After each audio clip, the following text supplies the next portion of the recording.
Good morning विद्यार्थी मित्रों। હવે ધોરણ 11 ની અંદર મિત્રો આપણું ચેપ્ટર 7 પ્રાણીઓમાં રચનાકીય આયોજન બરાબર એના વિશે ચર્ચા કરતા હતા કે અધિચ્છદ પેશી આપણે સંપૂર્ણપણે અભ્યાસ કરી ગયા છે બરાબર। આપણે ચાર પેશીઓનો પહેલા અભ્યાસ છે અને પછી આપણે અલગ અલગ પ્રાણીઓ વિશે અભ્યાસ કરવાના છીએ। તો પહેલી જે ચાર પેશી છે એમાંથી એક અધિચ્છદ પેશી પૂર્ણ થઈ ગઈ। હવે આજથી આપણે એક નવા ટોપિક એટલે કે એક નવી પેશીની ચર્ચા કરવા જઈ રહ્યા છીએ મિત્રો, સંયોજક પેશી કે કનેક્ટિવ ટિશ્યુ। મિત્રો સંયોજક નામ ઉપરથી જ ખ્યાલ આવી જાય કે આ પેશી આપણી બાકીની પેશી રચનાઓ અથવા તો બીજી રચનાઓ અંગોને જોડવાના કાર્ય સાથે શું હોય સંકળાયેલી છે। એક એક્ઝામ્પલ આપું મિત્રો, જેમ કે આપણું રુધિર કે ભાઈ રુધિર એક પ્રવાહી સંયોજક પેશી છે। તમે જો શરીરના દરેક અંગોને જોડે છે, દરેક ઘટકોની આપલેની ક્રિયામાં હેલ્પફુલ થતી જોવા મળે છે। તો એ રીતે આપણે એમ કહી શકીએ કે જોડાણના કાર્ય સાથે સંકળાયેલી છે, સપોર્ટના કાર્ય સાથે સંકળાયેલી છે આપણી આ સંયોજક પેશી। રેડી? ઓકે, તો જોઈએ આપણને કેટલા પોઈન્ટ અંદર આપેલા છે। જટિલ પ્રાણીઓના શરીરમાં સંયોજક પેશી વિસ્તૃત રૂપે ફેલાયેલી હોય છે। વિસ્તૃત રૂપે શું છે મિત્રો? ફેલાયેલી હોય છે। સંયોજક પેશીનું નામ શરીરની અન્ય પેશીઓ અને અંગોને એકબીજા સાથે જોડવા તથા અવલંબનના આધારે આપવામાં આવ્યું છે। બરાબર કે નહીં મિત્રો? અન્ય પેશીઓ કે અંગોને જોડવા અને અવલંબન મતલબ કે એને આધાર પૂરો પાડવો, તો એ બધાને આધારે એનું નામ શું પડી ગયું છે મિત્રો? સંયોજક પેશી તરીકે એને ઓળખવામાં આવે છે। આગળ વાત કરીએ મિત્રો તો કે સંયોજક પેશીમાં શિથિલ પેશીથી લઈ વિશેષ પ્રકારની પેશીઓમાં કાસ્તી, અસ્થિ, મેદપૂર્ણ તથા રુધિરનો સમાવેશ થાય છે। મતલબ કે આપણી સંયોજક પેશી એટલે એકલી પ્રવાહી સંયોજક પેશી, રુધિર એકલી નહીં મિત્રો, કાસ્તીની રચના, અસ્થિની રચના, ખ્યાલ આવે છે કે નહીં? બરાબર, મેદપૂર્ણ પેશી, મતલબ ઘણી બધી અંદર વિવિધતાઓ રહેલી અલગ અલગ પેશીઓની રચના બનતી જોવા મળે છે। તો જો કીધું છે કે રુધિર સિવાય બધી સંયોજક પેશીઓના કોષો રચનાત્મક પ્રોટીન તંતુઓ સ્ત્રાવિત કરે છે, જેને કોલેજન અથવા તો ઇલાસ્ટિન પ્રોટીન કહે છે। અહીંયા એવું કહેવા માંગે છે મિત્રો કે એકલી રુધિર જ એક પ્રવાહી સંયોજક પેશી એવી છે કે જેની અંદર તંતુઓનો અભાવ છે અને તંતુઓ બે પ્રકારના પ્રોટીનના બનેલા હોય, મોટા ભાગે કોલેજન અને ઇલાસ્ટિન પ્રોટીનના, જેની આપણે ચર્ચા આપણે ડીપમાં વ્યવસ્થિત કરવાના છીએ મિત્રો, એનું ટેન્શન નહીં લેતા બરાબર। તો એ બે જ એટલે જેટલી પણ આપણી સંયોજક પેશીઓ છે ને એ બધામાં તંતુઓ હાજર છે સિવાય કે રુધિર, બરાબર। રુધિરની અંદર તંતુઓનો સંપૂર્ણપણે અભાવ એટલે તો એ પ્રવાહી સ્વરૂપે છે, ઘટ સ્વરૂપે નથી। ઘટકોની આપલે ક્રિયામાં શું કરે? મદદ કરે છે। જો તંતુ સ્વરૂપે હોત તો એ પણ થમી જાત, જામી જાત, કોઈ જગ્યાએ સ્થગિત થઈ જાત। રેડી કે નહીં? એટલે સારું છે કે એની અંદર તંતુઓ નથી, બરાબર। આગળ તંતુઓ જો એના વિશે માહિતી આપી છે। તંતુઓ પેશીઓને મજબૂતાઈ, સ્થિતિસ્થાપકતા અને લચીલાપણું પ્રદાન કરે છે। આ કોષો રૂપાંતરિત, અચ્છા એ તંતુઓની વાત થઈ ગઈ। હવે આ પેશીના કોષોમાં રૂપાંતરિત પોલિસેકેરાઇડ્સનો સ્ત્રાવ કરે છે। મતલબ કે આ પેશી કોષો જે સંયોજક પેશીના જે કોષો છે બરાબર, એ પોલિસેકેરાઇડ્સ જેવી શર્કરાયુક્ત ઘટકોનો સ્ત્રાવ કરે છે કે જે કોષો અને તંતુઓની વચ્ચે જમા થઈને મેટ્રિક્સ એટલે કે આધારક દ્રવ્ય તરીકે વર્તે છે, બરાબર। એટલે પેશી કોષોની મતલબ કે સિમ્પલ ભાષામાં આ એક સંયોજક પેશી છે, તંતુ ઘટક પેશી સમજી લો, બરાબર। તો એની અંદર આ બધા તંતુઓ આ રીતે આવેલા હોય, કોઈ તંતુ આ રીતે ગોઠવાયેલા હોય, કોઈ આ રીતે ગોઠવાયેલા હોય, રેડી? વચ્ચે વચ્ચે પેલા કોષો ગોઠવાયેલા હોય અને બાકીનો જે હોય બધું આધારક દ્રવ્ય હોય। શું આવેલું હોય? આધારક દ્રવ્ય। એટલે તમે જુઓ શું કીધું કે જે કોષો અને તંતુઓની વચ્ચે એટલે આ કોષો અને આ તંતુઓની વચ્ચે જમા થઈને મેટ્રિક્સ આધારક દ્રવ્યની તરીકે વર્તે છે, જે આપણે એક્સ્ટ્રા મતલબ કે બુકમાં ફોટોગ્રાફ સાથે છે જ, આપણે પણ દોરીને પ્રોપર એને સમજીશું, પરંતુ એ રીતે જ આપણે આગળ વધીશું। તો જે આધારક દ્રવ્ય છે ખરું મિત્રો, એ જે પેલા કોષો જે ખરા તંતુ કોષો આવશે અને ભક્ષક કોષો આવશે, એ બધાના સ્ત્રાવને કારણે એક આધારક દ્રવ્ય જમા થતું હોય છે પેશીની અંદર, જેના કારણે એને આધારક દ્રવ્ય કે મેટ્રિક્સ તરીકે ઓળખવામાં આવે છે। અને કયા સ્વરૂપે હોય છે? પોલિસેકેરાઇડ સ્વરૂપે। કયા સ્વરૂપે? પોલિસેકેરાઇડ્સ મતલબ શર્કરા સ્વરૂપે એની હાજરી જોવા મળે છે। ચલો, ક્લિયર છે? હવે મિત્રો સંયોજક પેશી ત્રણ પ્રકારોમાં વર્ગીકૃત થાય। એક શિથિલ સંયોજક પેશી, બીજી સઘન સંયોજક પેશી અને ત્રીજી વિશિષ્ટ સંયોજક પેશી. ત્રણ પ્રકારમાં એને વર્ગીકૃત કરવામાં આવી છે. મિત્રો સમજો બે આ કોઈ એક પેશી છે તો એ પેશીની અંદર વધુ આધાર અને ઓછા તંતુઓ, મતલબ આધારક દ્રવ્ય વધુ છે અને તંતુઓની સંખ્યા ઓછી છે. રેડી? તો એ કઈ કહેવાય મિત્રો? શિથિલ સંયોજક પેશી. એની અંદર મિત્રો આપણે બે પેશીનો અભ્યાસ કરવાનો છે, તંતુ ઘટક પેશી અને મેદપૂર્ણ પેશી. તમે આપણી બુકની અંદર જોશો મિત્રો તો શિથિલ સંયોજક પેશી જેની અંદર તંતુ ઘટક અને મેદપૂર્ણ એક નાના પેરેગ્રાફમાં પૂર્ણ કરી દીધું છે. બરાબર ને? એટલે બુકની અંદર તો બહુ જ ઓછી માત્રામાં છે મિત્રો. ખ્યાલ આવી ગયો? પણ આપણે વધારે માત્રામાં જોઈ લેવું છે જેથી ઓછી માત્રા આપણને પચાવવામાં સરળ રહે. ખ્યાલ આવી ગયો? ઓકે. તો જેમાં વધુ આધારક દ્રવ્ય અને ઓછા તંતુઓ એટલે એ આપણી શિથિલ સંયોજક પેશી છે. રેડી? જેની અંદર તંતુ ઘટક પેશી અને મેદપૂર્ણ પેશીનો સમાવેશ થાય છે. બીજી છે મિત્રો સઘન સંયોજક પેશી, જેની અંદર ઓછું આધારક અને વધુ તંતુઓ, મતલબ આના જ વસ્તુને હું દર્શાવું તો તંતુઓની મારે સંખ્યા વધારે દેવી પડે. તો તંતુઓ વધારે અને આધારક દ્રવ્ય ઓછું તો એને સઘન સંયોજક પેશી કહેવાય. એમાં પાછા બે, નિયમિત સઘન સંયોજક અને અનિયમિત સઘન સંયોજક. એની ચર્ચા પણ આપણે આગળ ટોપિકમાં ડીપમાં કરીશું જ. બરાબર? અને ત્રીજી છે મિત્રો વિશિષ્ટ સંયોજક પેશી, જે આ બંને કરતા અલગ છે. અહીંયા તમે જોઈ શકો છો એક છે એની કંકાલ સંયોજક પેશી કે જેના આધારક મજબૂત છે. આ બંને કરતા હાડકા છે ને મજબૂત, તો આધારક એકદમ મજબૂત અને ખનિજ તત્વો યુક્ત, કેલ્શિયમ ને ફોસ્ફરસ ને ક્ષારોની માત્રા ખૂબ વધારે છે. જેના એક્ઝામ્પલમાં છે મિત્રો કાસ્તી અને અસ્થિ. એમાં પણ ડીપમાં આવશે, એમાં પણ જો આગળ પેટા પ્રકાર પડે, પણ મેં અહીંયા ચર્ચા કરી નથી. પહેલા ખાલી એક માઇન્ડની અંદર તમારી અંદર બેસી જવું જોઈએ કે કોણ કેવી રીતે છે. બરાબર? અને બીજી છે પ્રવાહી સંયોજક પેશી મિત્રો, પ્રવાહી યુક્ત અને તંતુ વગરનું આધારક, મતલબ પ્રવાહીની માત્રા વધારે, તંતુઓ ટોટલી ગેરહાજર, તો એમાં રુધિર અને લસિકાનો સમાવેશ થાય છે. મિત્રો લસિકા પણ પ્રવાહી સંયોજક પેશી કહેવાય. રેડી? તો આ એક ચાર્ટ આપણો એક સિમ્પલ સરળ તૈયાર થાય છે મિત્રો.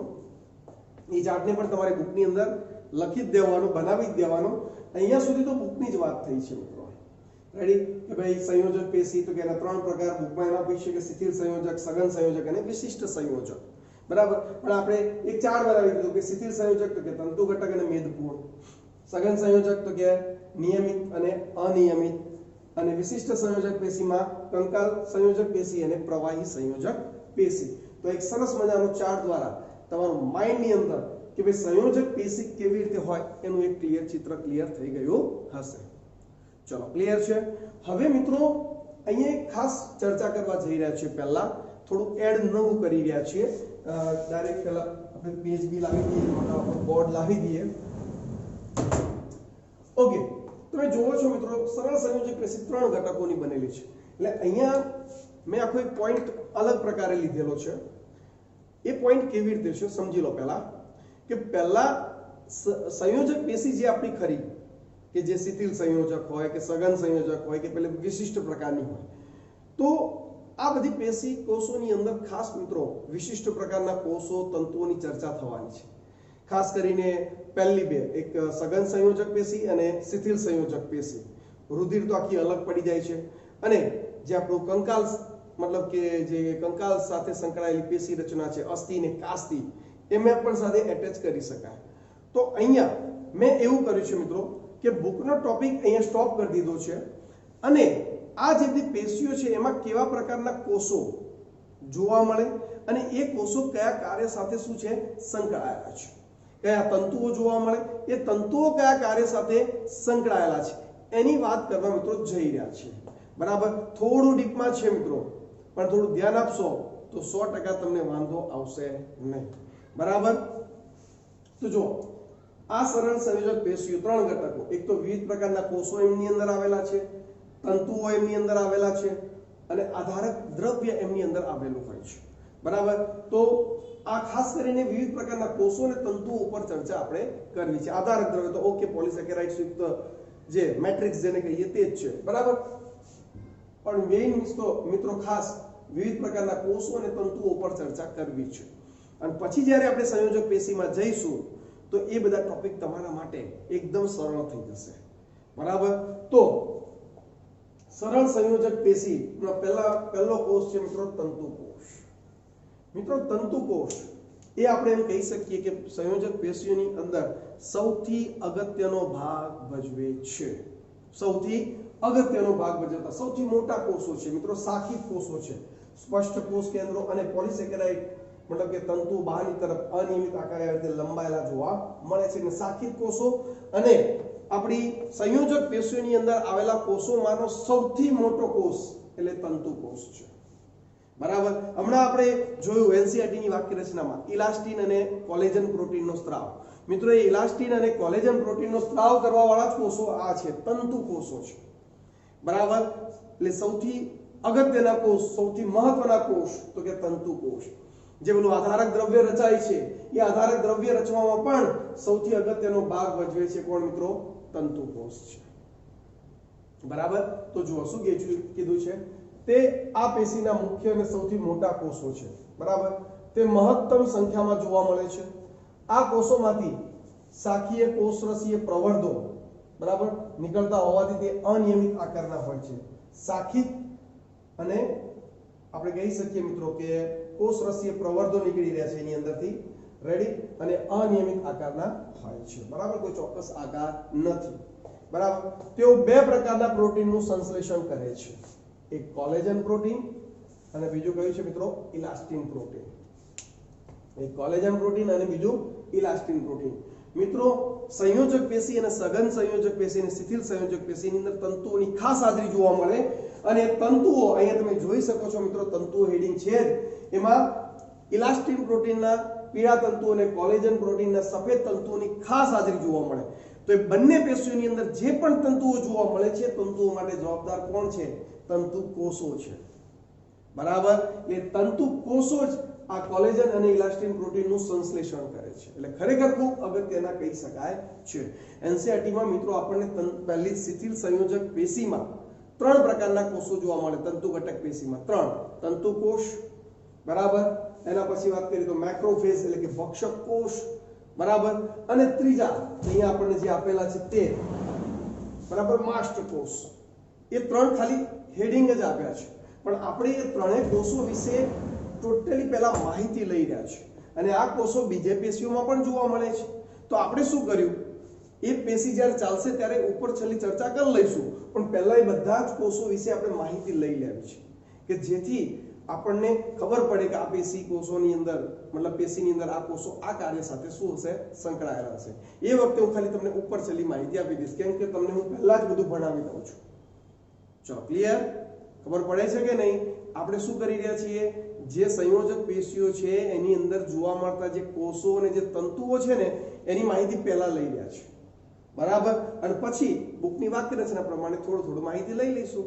ચલો ક્લિયર? એટલે એક્સ્ટ્રા પોઈન્ટ પહેલા લઈ રહ્યા છે પછી ટોપિક ભણી રહ્યા છે. અત્યાર સુધી નોર્મલી શું હોય પહેલા બુકનો ટોપિક જોઈએ પછી એક્સ્ટ્રા પોઈન્ટ જોતા. પણ આજે બુક વાળા જો એક્સ્ટ્રા પોઈન્ટ મતલબ કે આ પોઈન્ટનો ઉલ્લેખ નથી કર્યો તો આપણે પહેલા એની ચર્ચા કરીએ અને પછી વાક્ય રચના બુકની જોઈએ. બરાબર. Okay ready. આગળ તંતુ કોષોને સંયોજક પેશીના અવિભેદિત કોષો તરીકે ઓળખાય છે મિત્રો. અવિભેદિત, વિભેદિત નથી. વિભેદિત થઈ જાય તો શું? એક ચોક્કસ કાર્ય સાથે સંકળાય. પણ જ્યારે અવિભેદિત હોય ત્યારે પેલું આપણે કહેતા સ્ટેમ સેલ. બરાબર. તમે સાંભળ્યું છે કે માનવનું સ્ટેમ સેલ સાચવવામાં આવે છે. બાળક જન્મે ને પહેલા એનો સ્ટેમ સેલ લઈ લેવામાં આવે. હવે શું તો કે એ બાળકને મોટો થાય અને કોઈ કિડની કે હાર્ટનો પ્રોબ્લેમ થાય તો પેલા સ્ટેમ સેલમાંથી એ અંગ બની શકે. શું વાત કરો સાહેબ? હા, બની શકે.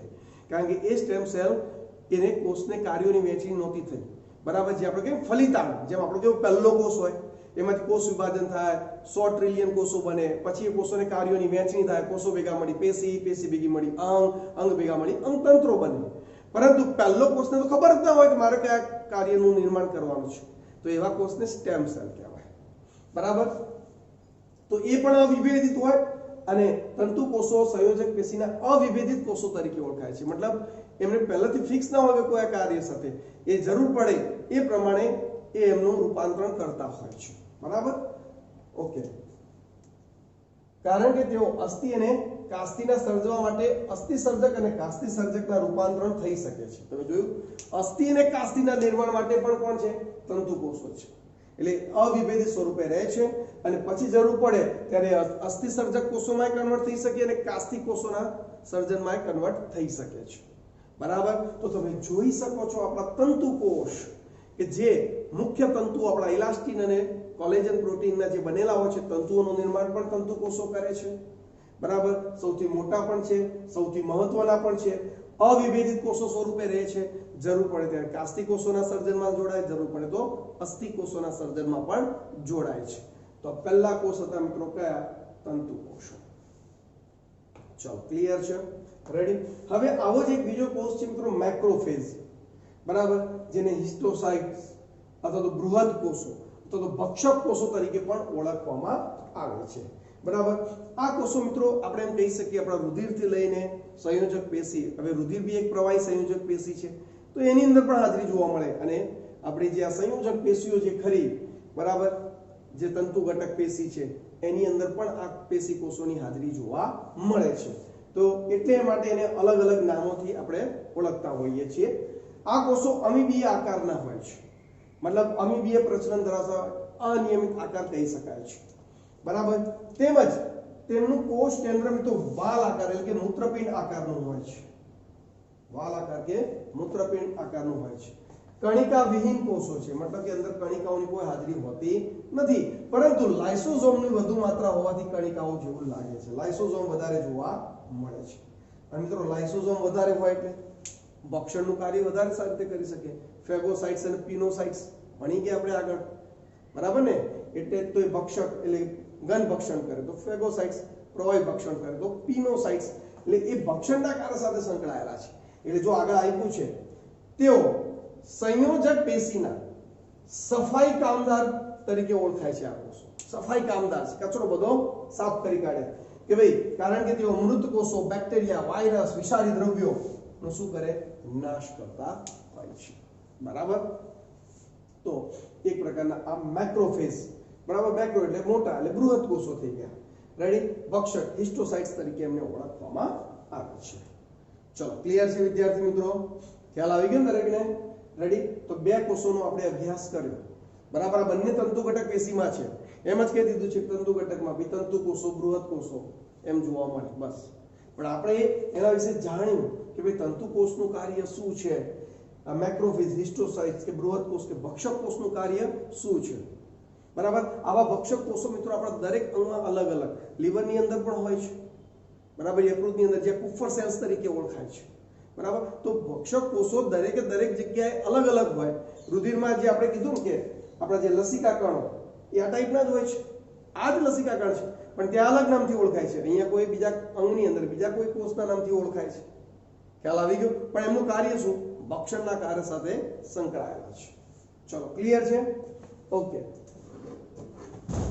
હવે ત્રીજા છે મિત્રો માસ્ટ કોષો કયા કોષો માસ્ટ કોષો અથવા તો માસ્ટોસાઇટ્સ તરીકે એમને ઓળખવામાં આવે છે મિત્રો આ કોષો પણ અનિયમિત આકારના એક પ્રકારે અમીબીય જ કહી શકાય બરાબર મોટા કદના હોય છે અને ખાસ મિત્રો અહીંયા જુઓ કે આ જે કોષો છે એનું કોષ કેન્દ્ર તમને એસ આકાર જેવી રચના થતું જોવા મળે છે અને ખંડો 2 થી 3 ખંડીય હોય છે એટલે આપણને એવું કહી શકાય કે રુધિરમાં આપણા જે લસિકા કણ છે એમાં બેઝોફિલ્સ નામની કણિકાઓ છે બરાબર કે જે આપણે એને અલ્કરાગી કણ કહેવાય એ ટાઈપના જોવા મળે છે બરાબર તો એક પ્રકારના બેઝોફિલસ જ છે પણ સ્થાન ક્યાં છે તંતુ ઘટક પેશીમાં છે તો એ વખતે માસ્ટ કોષો તરીકે ઓળખાતા હોય છે પણ રુધિરમાં પણ એ માસ્ટ કોષો તરીકે જ ઓળખાય છે બરાબર આ કોષો પણ અનિયમિત આકારના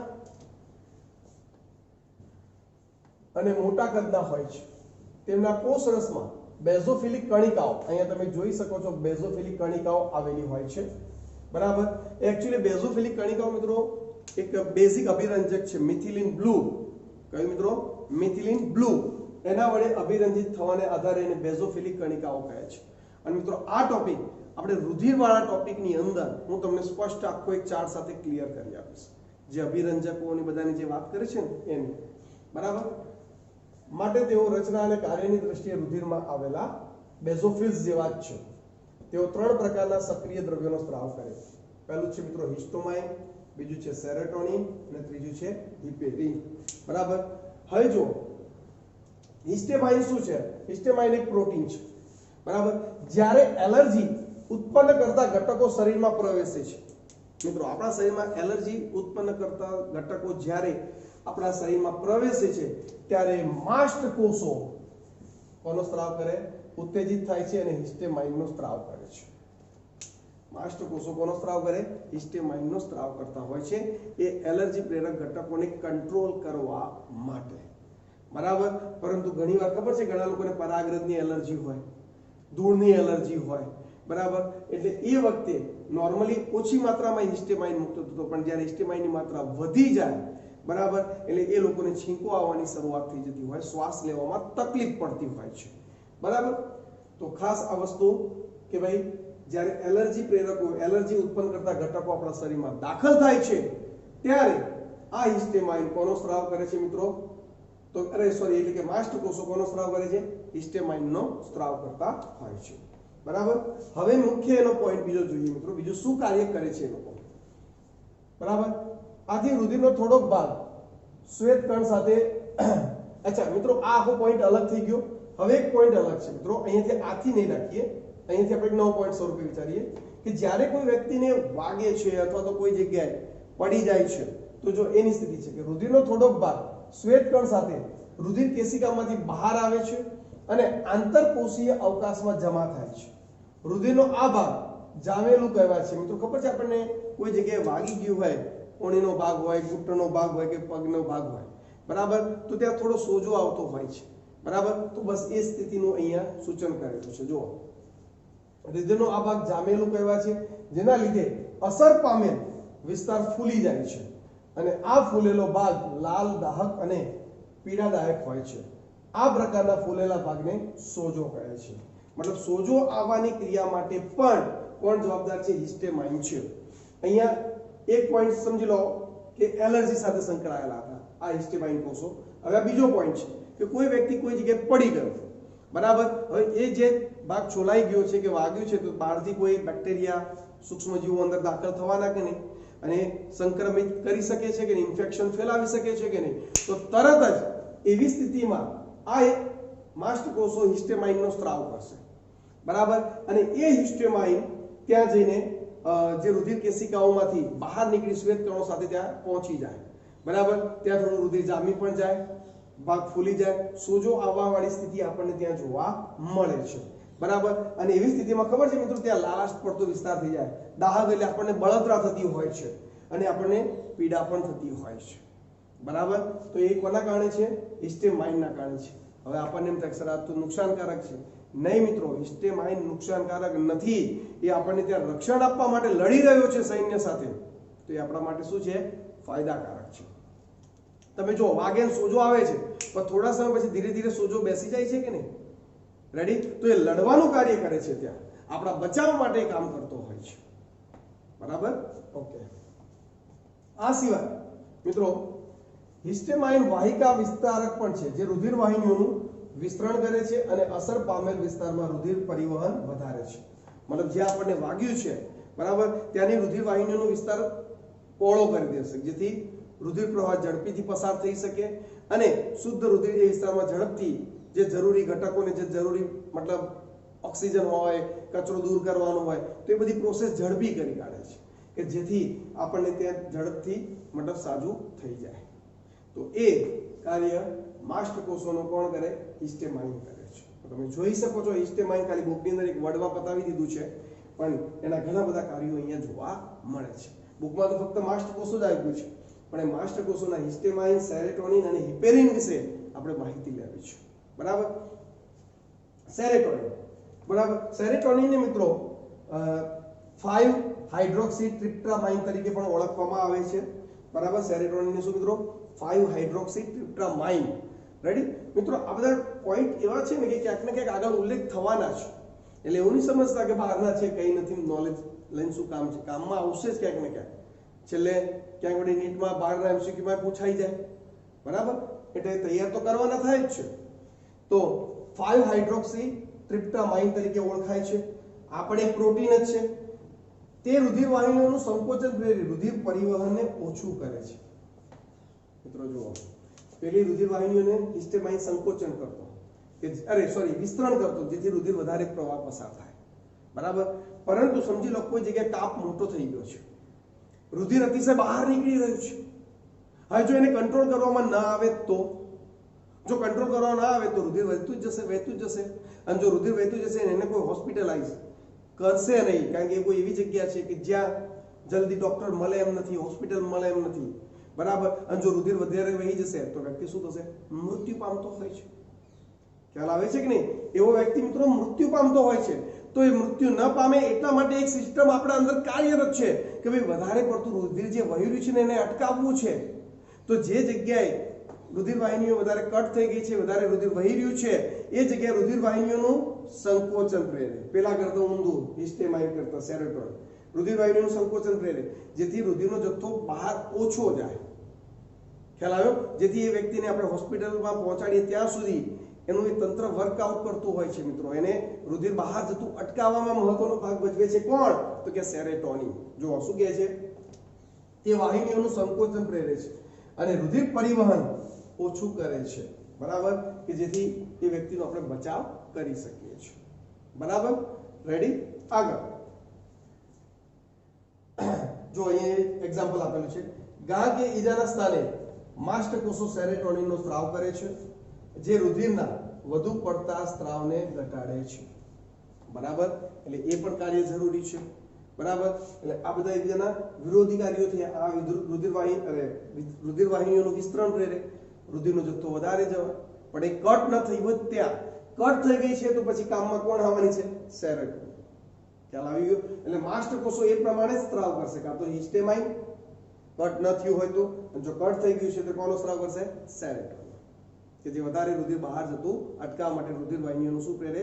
સંકોચન પ્રેરે છે. ચલો ક્લિયર? આગળ હિપેરિન, ત્રીજો ઘટક. તો કે હિપેરિન એ મ્યુકોપોલિસેકેરાઇડ્સ છે. જો મિત્રો આ બે પ્રોટીન હતા સ્ત્રાવ, આ પોલિસેકેરાઇડ્સ છે, મતલબ શર્કરા વાળો ઘટક છે, અને તે કુદરતી ગંઠક છે. કુદરતી શું છે મિત્રો? ગંઠક છે. એટલે કે તે બિન ઈજાગ્રસ્ત રુધિર વાહિનીઓમાં રુધિર ગઠનને અટકાવે છે. અહીંયા ખાસ ધ્યાન આપવા જેવી બાબત છે મિત્રો. હિપેરિનનું કાર્ય શું? મિત્રો આપણે જાણીએ છીએ કે આપણને જ્યારે કોઈ જગ્યાએ વાગે છે એટલે રુધિર જામી જાય છે. કેમ? રુધિર વધારે બહાર વહી ન જાય એટલા માટે રુધિર જામવું જરૂરી છે, બરાબર. પણ આપણે જ્યારે વાગ્યું નથી અને આપણી રુધિર વાહિનીઓમાંથી પરફેક્ટ રુધિર વહન પામી રહ્યું છે અને જો એ રુધિર ત્યાં જામી જાય તો પ્રોબ્લેમ ક્રિએટ કરે. અને એવું જો ગાંઠ હૃદયમાં જાય તો હાર્ટ એટેક આવી જાય, કિડનીમાં જાય તો કિડનીને ડેમેજ કરી શકે છે. એટલે જો કોઈ જગ્યાએ કટ ન થયું હોય તો રુધિર જામવા દેવું, મતલબ રુધિર જામે નહીં, એ આપણા માટે જરૂરી છે. રુધિર વાહિનીઓમાં પરફેક્ટ પ્રવાહી સ્વરૂપે જ વહેવું જોઈએ. તો રુધિર વાહિનીઓમાં રુધિર જામે નહીં એનું કાર્ય કોણ કરે છે? હિપેરિન કરે છે. મતલબ કે જે રુધિર વાહિનીઓ છે ખરી એની અંદર કોઈ જગ્યાએ ગાંઠ ન થાય, બરાબર, રુધિર જામે નહીં, એ વ્યવસ્થા જાળવી રાખવાનું કાર્ય કોણ કરે છે? હિપેરિન કરે છે. અને આપણે આગળ જ્યારે માનવ પરિવહન તંત્ર ટોપિક આવશે હ્યુમન ફિઝિયોલોજીની અંદર, એમાં પણ એની ચર્ચા આપણે કરીશું. અને આ શબ્દ ત્યાં પણ જોઈશું કે પ્રોથ્રોમ્બિનનું થ્રોમ્બિનમાં રૂપાંતરણ અટકાવે છે, કારણ કે થ્રોમ્બિન એ રુધિર જામવાની ક્રિયા સાથે સંકળાયેલો છે, બરાબર. પણ પહેલા એ નિષ્ક્રિય સ્વરૂપે હોય જે પ્રોથ્રોમ્બિન હોય, પણ રુધિર જામવા મતલબ કોઈ જગ્યાએ વાગ્યું છે, રુધિર જમાવવું છે તો એ પ્રોથ્રોમ્બિનનું થ્રોમ્બિનમાં કન્વર્ટ થવું જરૂરી છે, બરાબર. પરંતુ જ્યારે વાગ્યું જ નથી તો પ્રોથ્રોમ્બિન શા માટે થ્રોમ્બિનમાં કન્વર્ટ થાય? એટલા માટે હિપેરિન પ્રોથ્રોમ્બિનને થ્રોમ્બિનમાં રૂપાંતરણ થતો અટકાવે છે. ચલો ક્લિયર? ખ્યાલ આવી ગયો? તો મિત્રો આ બધા રુધિર કોષ મતલબ કે આપણા સંયોજક પેશીના કોષો છે. હજુ પણ સંયોજક પેશીના કોષો તંતુ વિશે આપણે માહિતી પ્રાપ્ત કરવાના છીએ. રેડી? હજુ તો આપણે 3 જ કોષો વિશે ચર્ચા કરી મિત્રો. પહેલા 3 જ કોષો વિશે ચર્ચા કરી. એક તંતુમય કોષો, બીજા મેક્રોફેજ એટલે કે હિસ્ટોસાઇટ્સ, બૃહદ કોષ કે ભક્ષક કોષ કહીશું, રાઈટ, અને ત્રીજા આપણે જોયા મિત્રો કે માસ્ટ કોષો, બરાબર, કે જેની અંદર હિસ્ટોમાઇન, સેરોટોનિન અને હિપેરિનનો સ્ત્રાવ થતો જોવા મળે છે. ચલો ક્લિયર છે? ખ્યાલ આવે છે કે નહીં? હજુ પણ આપણા અમુક કોષો અને તંતુઓની ચર્ચા આપણી બાકી છે. રેડી? એ બધી જ ક્લિયર કરીશું, પછી જ આપણે બુકના પ્રોપર ટોપિક સાથે આગળ વધીશું. ચલો ક્લિયર છે વિદ્યાર્થી મિત્રો અહીંયા સુધી? રેડી ને? Okay, good.